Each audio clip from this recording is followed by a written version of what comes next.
is a response from the president to this report that's being released by the Senate Intelligence Committee, John, and it is pretty scathing, I have to tell you. At the beginning of this statement, the president says that he understands that the previous administration, the Bush administration, had agonizing choices to make, but that some of the choices they made were, quote, contrary to our values.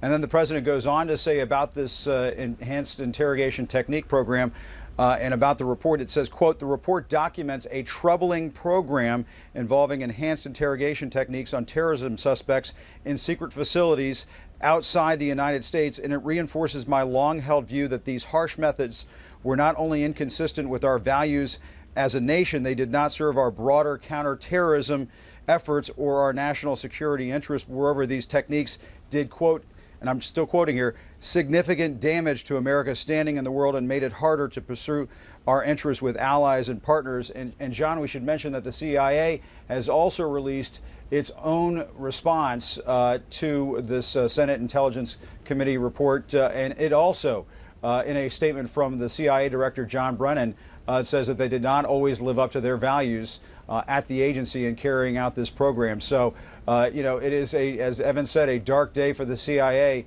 And at the same time, the White House will be doing a lot of explaining today to talk about the president's view on all of this. Obviously, the president ended this program. He says as much in this statement, reinforcing that he did this as soon as he came into office.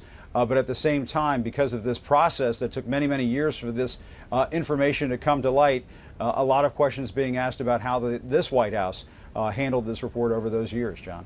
And it is a scathing report being released during one presidential administration about the previous administration. Jim, what is the White House response about whether President Obama has spoken to former President George W. Bush about this?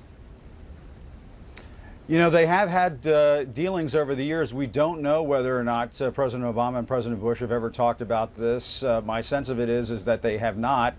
But, you know, this is an interesting question for this president because, as we were saying earlier, John, you know, President Obama came into office seeing things in sort of a black and white fashion when it came to this program. And over the years, as he's had to wage war in the war on terrorism, and as he tried to wind it down, and now he's ratcheting it back up again in the war on ISIS, he is finding that he also has to do things that perhaps might make people, you know, crazy up on Capitol Hill. He has a lot of people who are very concerned about what the NSA has been doing with respect to snooping on Americans and what is going on in terms of the surveillance that is going on in this country and around the world. And so those are tactics and programs and things that this president has done and authorized that make civil libertarians tear their hair out, and might have made a former Senator Obama tear his hair out when he was running for president back in 2008. And so it is interesting to see as this administration is winding down how they've really tried to get this information out there, but at the same time knowing full well that there could be some serious ramifications once this information really makes its way around the world, John.